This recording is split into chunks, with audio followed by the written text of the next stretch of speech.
Welcome to After Dark at the Fixed Ops Roundtable, featuring Katrina, Ness, Vanessa Collins, and Ted Ings.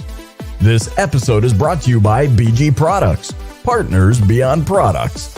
And now for your hosts, Ted Ings, Vanessa Collins, and Katrina Ness. Good evening, everyone. Happy Wednesday, and thank you for tuning in to the Fixed Ops Roundtable's After Dark show. Tonight, we are joined by Nick Ruffalo, the Fixed Ops Director at Rohrman Automotive Group, and Curtis Batsel from Car Wars. Thanks for coming on tonight, guys. Absolutely. Thank you. First time on the Fixed Ops Roundtable. Nick and Curtis, welcome. Katrina, thank you so much. Vanessa, thank you. I know a lot going on in everybody's world this week, a lot happening. Speaking of which, we are about 5 days away from the big show. Vanessa, would you mind doing the honors on that and telling us a little bit about what's coming up here? Absolutely. So our big event is coming up Monday, May 13th. It goes all the way through May 16th. 4 days, fully virtual and online. You can get your complimentary tickets right now at fixedopsroundtable.com. It is not too late. And when you do, you get the chance to get opted into this giveaway for an Apple Vision Pro. So there's a few steps. All you have to do, one, get your complimentary tickets from fixedopsroundtable.com. Number two, follow Ted Ings Fixed Ops Roundtable and Dealer Scanning on LinkedIn. And number three, attend the event. So a lot of exciting stuff happening, and our event is coming up this Monday. And Curtis, I know you were a little concerned about us with all the 90s music there and all the 90s get-ups, but this is a 90s theme. All of our events have themes, and this one is going to be called the 90s Rewind. And we're all set for that. We got people dressing up for it. And Curtis, thank you to Car Wars as well so much for being a big part of the event. Yeah, I'm a kid that grew up in the 90s, so it's near and dear to my heart. So I wish we could have done that tonight too. It's not too late. Okay. Yeah. As the ladies know. So Nick, I want to give you a congratulations as well. Up in the right-hand corner, we don't always have the certified partner and certified dealer logo, but we do tonight. And Rohrman Automotive Group was nominated just a few months ago by our good friend David Reinecke at Automotive Warranty Network, and I believe LG Bright at Northwood University. And as of May 1st, Nick, congratulations. Your group is a certified Fixed Ops Roundtable dealer. So we appreciate very much all that you do. Thank you. And appreciate it. People in the chat coming in. And I believe you know some of these folks, and there's David Reinecke. Welcome, David. How are you? So hey, there's David. Hey, David. How are you? Yeah, all good stuff. So, not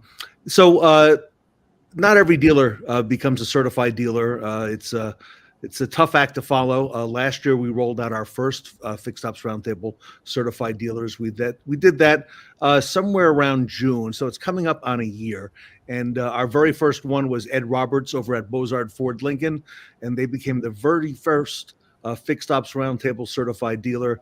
And they were followed by the Nilo Company. I mentioned them in the green room as we were getting started. And then we started rolling them out around the country. And last summer in August, Bob Tasca from the Tasca Automotive Group became our first larger scale dealer group. And here was that award when we presented them with the 2023 Fixed Ops Roundtable Certified Dealer.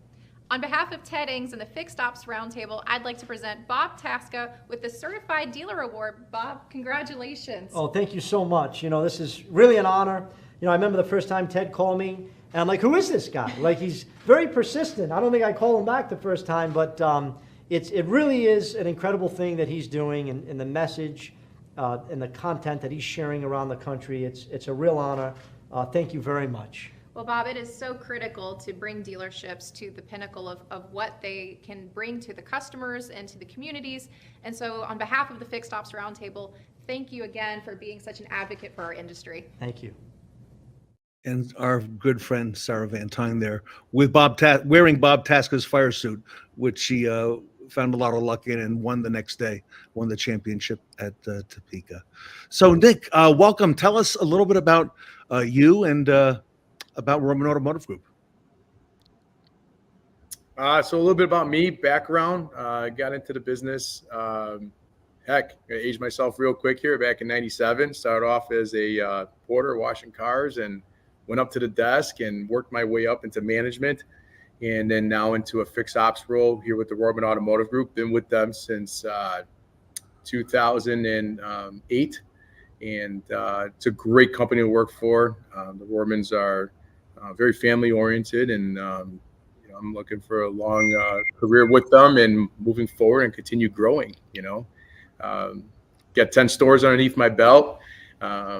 Strong team from advisors to techs and service managers, parts managers, cashiers, BDC department.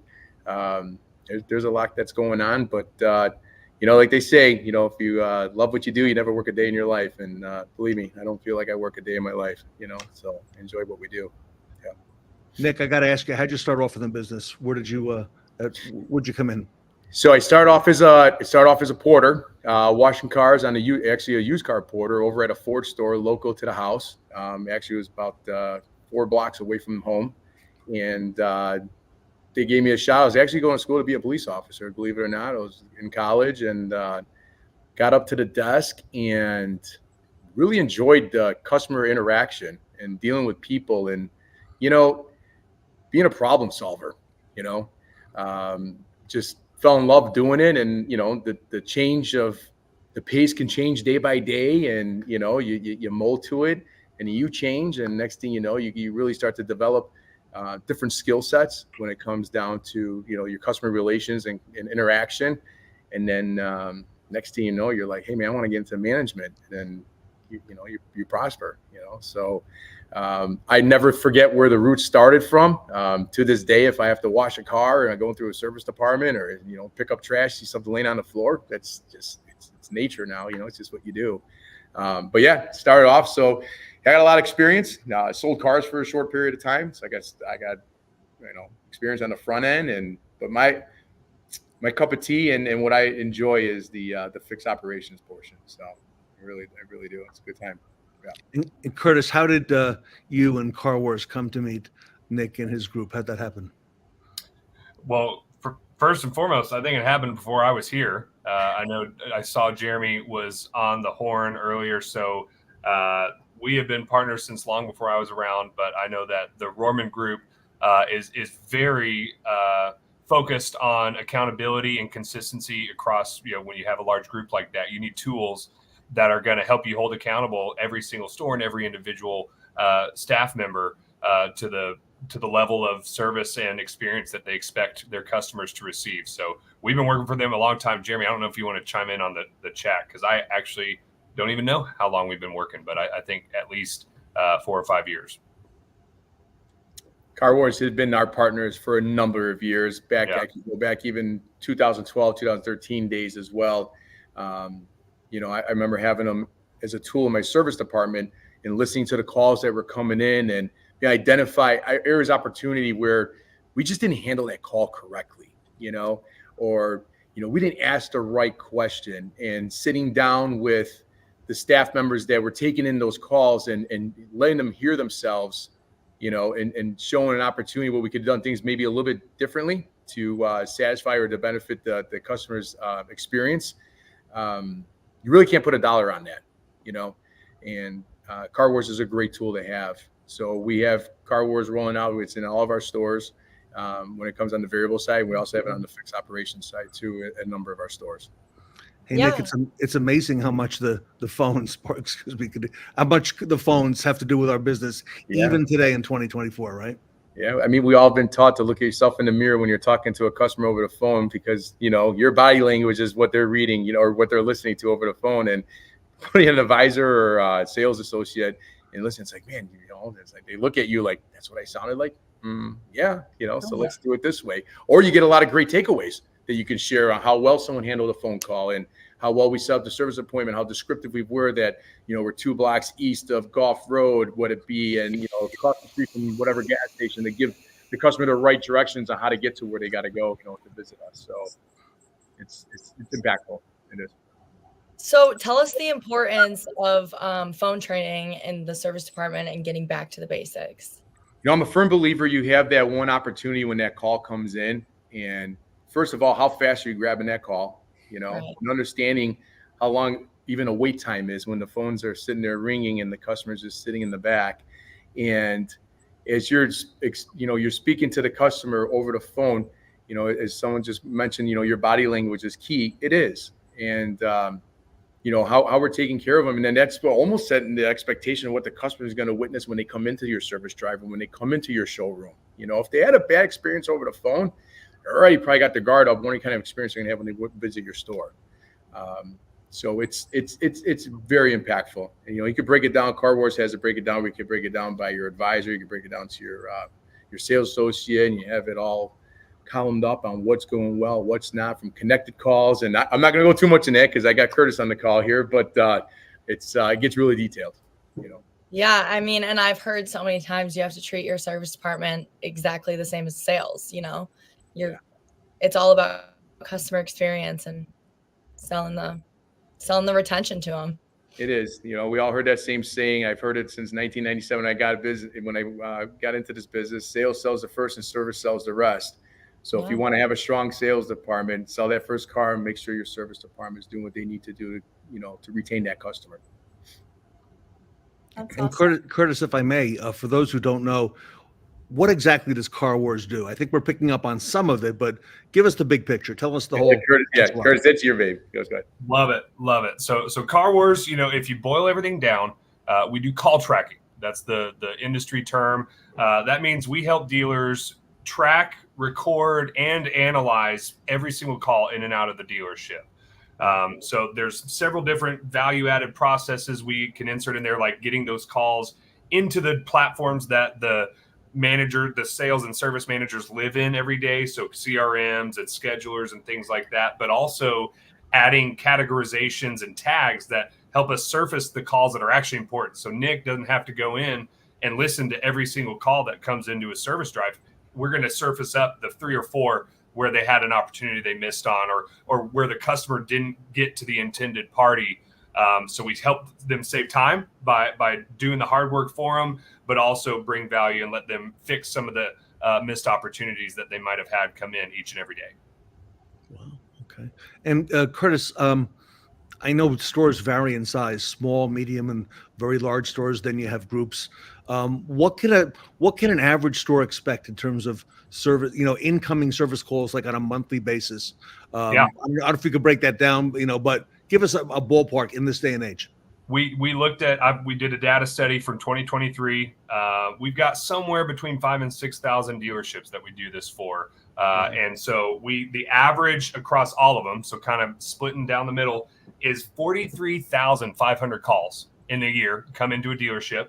31% of those are true service opportunities. So 31% of 43,000, you can do the math there, but it's just a ton of opportunity. And that's one of the great things about Car Wars. We're listening. Hey, was this a chance to actually book an NPI and get that customer into the dealership for an appointment versus, hey, they're just calling for an update, or they're calling, to check and to talk to sales, but they ended up in service. So we kind of weed out all of the random calls and say, hey, 31% of these were opportunities for you guys to actually get somebody in the service drive to work a job. Well, since we're on the topic of, phones, so with AI, very up and coming, how is AI augmenting phone training? I'll jump on that first, if that's all right with you, Nick. Yeah, absolutely, man. Go for it. And I don't know if it's okay with you, Ted, but I'm going to go ahead and tease. Ryan Pitts is our resident at Car Wars. He's our resident phone skills training expert. He started off in sales, but he's been in automotive for a long time and working with Car Wars. But his focus has been less about the software and the porting and more about how can our clients actually improve and what do they need from a training and a development and coaching standpoint, and what tools do they need so that they can actually hold their staffs accountable to improving the metrics that we deliver to them each and every week in our reports. So we've been doing that long before AI was a possibility, but one of the best and most exciting parts about inserting artificial intelligence into that mix is first and foremost the ability for us to train a computer on what it means to be crisp on the phone. And that's our kind of methodology at Car Wars. It's the basics building blocks of every sales and service call at a dealership. And we get, that 43,000 calls I mentioned earlier, we tracked and recorded all of them across those thousands of dealers. So I think that comes out, I want to say like 600 million in a year or somewhere in there. And we've been able to feed all of those, and they're already tagged with all the data that AI needs to sort of interpret and understand, feed them into a large language model, and actually deploy tools like immediate on-demand call coaching from an AI model that's been trained by our CRISP methodology. We're working on some things like even developing almost like a mystery shop style call, but it's an AI calling where a sales agent can just rep out, or a service agent can rep out calls and try to see how high they can score to be crisp on the phone. We also have a separate platform that's just a learning platform where there can be questions and answers and to get certified in the CRISP methodology, both on the fixed and variable side. And Nick, when my car's in service, for some reason it's a little bit different. I want to talk to somebody. I want to talk to the advisor or the service consultant. I want to find out, is my car in the shop yet? And it's, the texts are fantastic, but if there's a little bit more detail and I want to add a few things, or learn a little bit more about what the technician found, we're still on the phone, Nick. Right.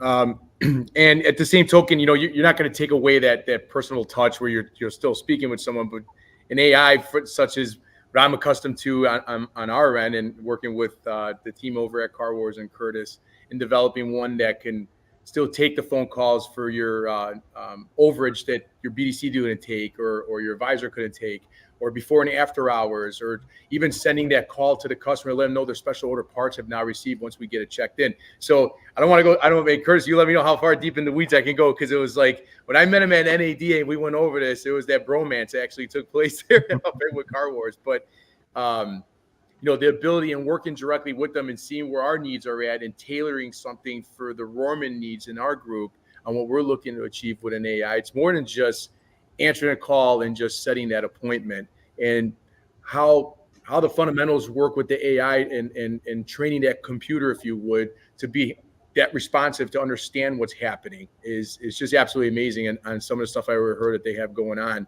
And I could go on with a couple of different things where I was just, even contacting the customer for an open recall, special order parts, appointments missed, or upcoming appointment.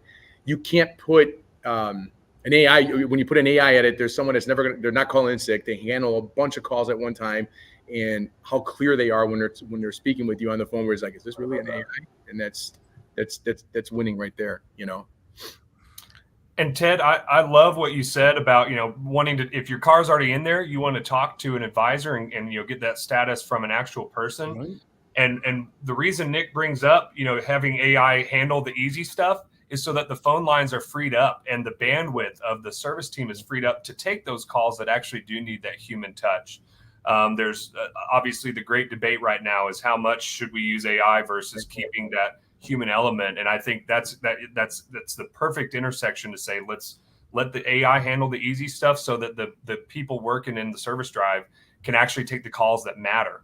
Another statistic we keep is like, how often are customers reaching their intended party? And the rate at which they don't is like 34.5% in that same data set that we looked at in 2023. So whether that's a voicemail or that's a message taken by a receptionist or a cashier, we're trying to help dealerships like the Rohrman Group fix that and clear up the phone lines so that they can get more people connected with that person that they need to talk to get that information. Yeah, I'm curious, how does Car Wars work with the BDC if a dealership has one? So first and foremost, with the BDC, the name of the game is accountability. That's one of the most integral parts of a team that's based on call activity and volume, is the ability to know how much of these are actually quality calls being made. So just like with the statistic I threw out there was for inbound calls with that 34.5% connect rate, but we're also categorizing outbound calls with how often an agent's able to reach that customer and have a live conversation versus just a dial. So we kind of changed the game on the outbound side with BDCs by focusing on live conversations and not dials, and developing reporting for those BDC managers to hold their teams accountable to that much more valuable metric rather than to just raw dial data. There's a couple of other fun things we can do too. We can integrate with DMS so that we can pop up, customer information on kind of a dashboard.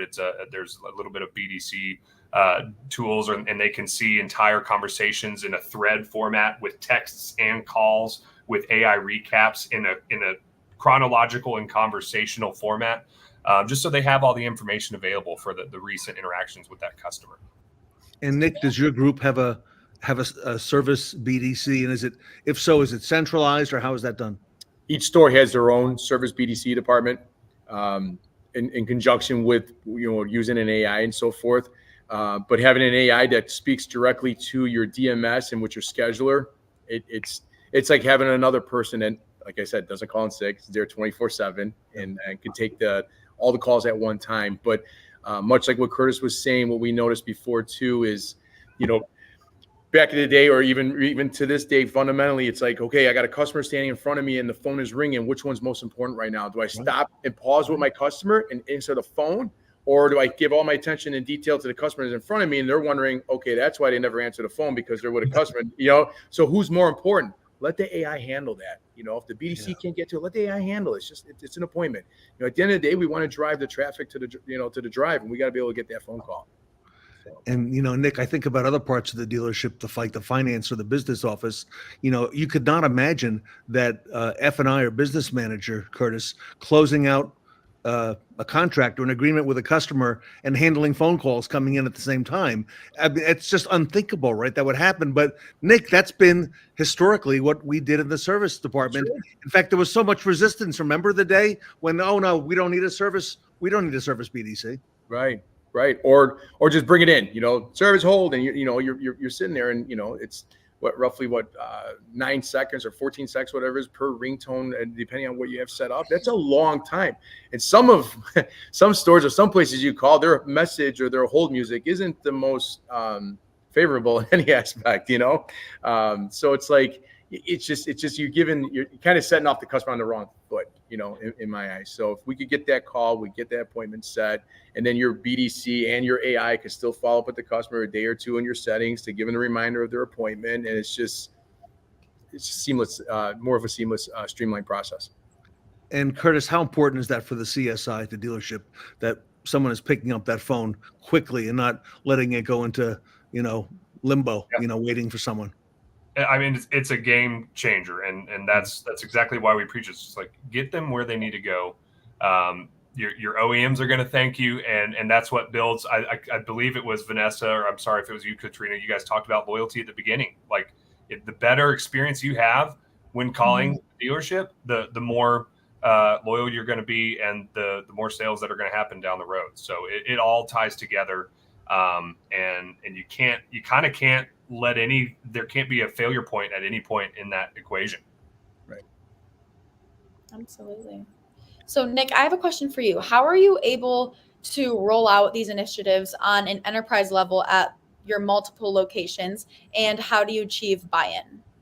So for one, I like to roll out things a little bit slower, and Curtis to get attest to this. We started off with some of the stores on the service side, and we just set up another one of our stores recently with the with Car Wars and the ability to listen to the calls.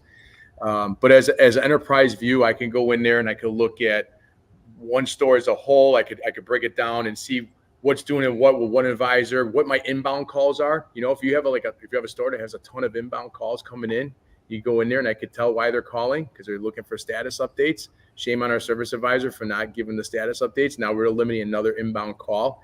Their view on their enterprise view is relatively kind of seamless. It's kind of speaks for itself, man. You're looking at your connected call volume of the Chris report that they set the appointment, and then their show rates. It's pretty impressive. So. That last part of your question, Vanessa, about the buy-in. Nick, talk to us about getting the buy-in, because you and I know that if we don't have the buy-in at that local level, right at the store, it's going to be a tough, hill to climb. You got to get the buy-in first at the management level, and explain the importance, what it means to the service manager, because ultimately what's going to do is affect their paycheck as well too, right? So the more appointments we're setting, the more times the cars come in, we're answering these calls, we're listening to the calls, we're making sure that we're setting these appointments. when the first time we did this and I showed it to one of the service managers, their jaws almost hit the table, wondering like, wow, this is what's really happening. And then when you sit down with the advisor and you explain the importance of what it's going to do for the advisor, the buy-in happens pretty quick. I mean, it's because it's something you really can't challenge because it's been recorded. You see what I'm saying? Yeah. So it's not like pitch them a new tool or a new product, but getting down with the buy-in is just showing where they were at. Learning the tool with the guys over at Car Wars, preaching it back down to the store level. The GMs and all that already have it on the variable side, so it's just another star added to what we have going on at the store, because now we're also assisting the fixed ops department as well. So the buy-on and the rollout was pretty seamless on my end, to be quite frank. And Nick, can Curtis and his team detect things like the sentiment of the customer using some of these AI tools that would help you, maybe give you a little insight into, who may be a problem on the CSI, or maybe who's not, totally satisfied, Sure. using some of the technology that's out there? Oh, the tool is going to identify it pretty quick, so with its staff, when they're helping us out with it, and now they're going through their training, and it's like, we're getting it, we're not getting it. Who needs more help? What are we doing wrong? What are we missing? And it's coaching, but like I said, it's sitting right there with the tool. So it's like, you can't even challenge the fact. It's not like, well, I heard, a customer called in and said, it took too long to answer the phone. I could listen to the call.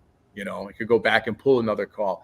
Even when it comes down to someone deferring the service or approving the service, this wasn't approved, or I didn't okay that much. Oh, let's go back to that call. And you'd be surprised. Like, it's like, challenge accepted. But it's never to point the customer like their finger at them that they're wrong. But maybe maybe the spouse, the husband said no to the work and the wife didn't know, or vice versa, whatever can happen. But you have a call that's been recorded. And I think it's the most professional manner that you can bring it back to the customer, or even to one of your employee or staff members. Cool. Good stuff. Solid stuff. And Curtis, we're going to learn a little bit more about this at the roundtable.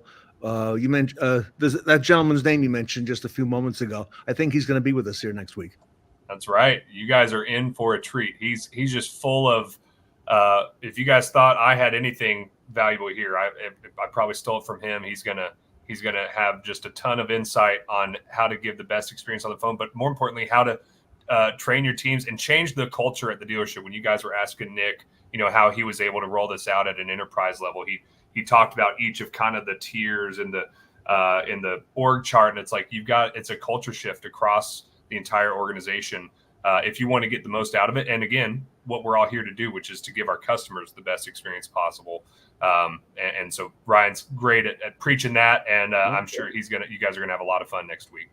Ryan Pitts from Car Wars will be here with us next week, everybody. He's going to talk about the training side and using this as a training tool, okay, just as these gentlemen are telling us tonight.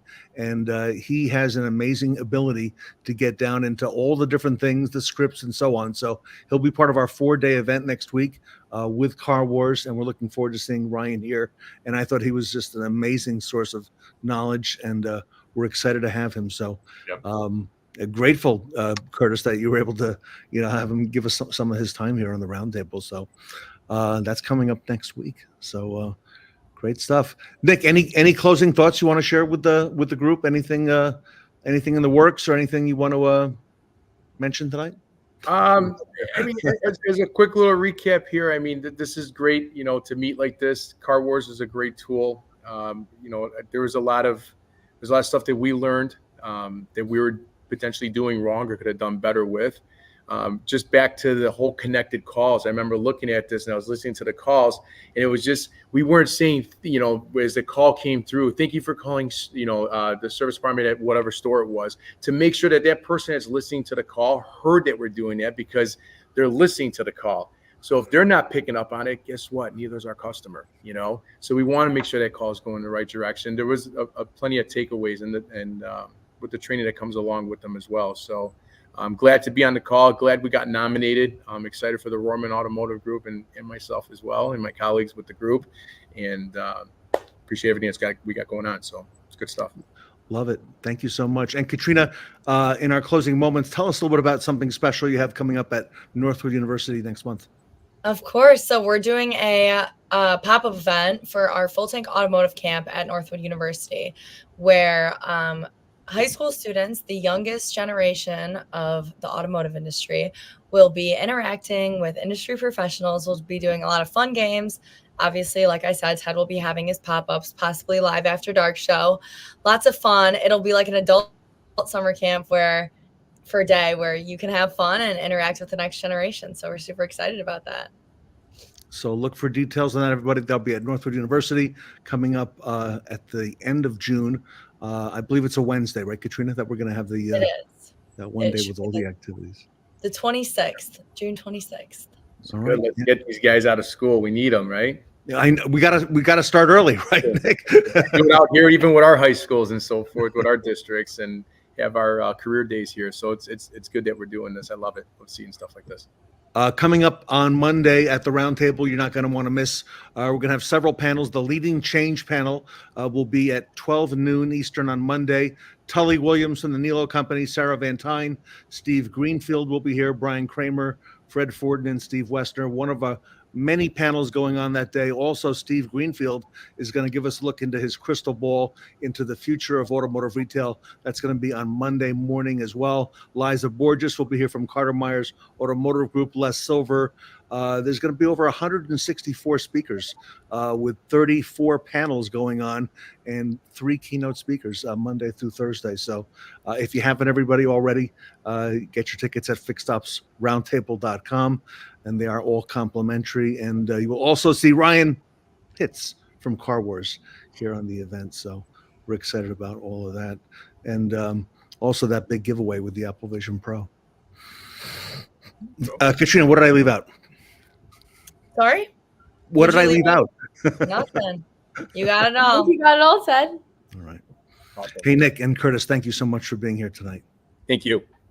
And An Nick, honor. welcome to the Fixed Ops Roundtable family. And Curtis, very grateful to Thank you you. and Car Proud to Wars. be proud to be a part of it. Yep. Absolutely.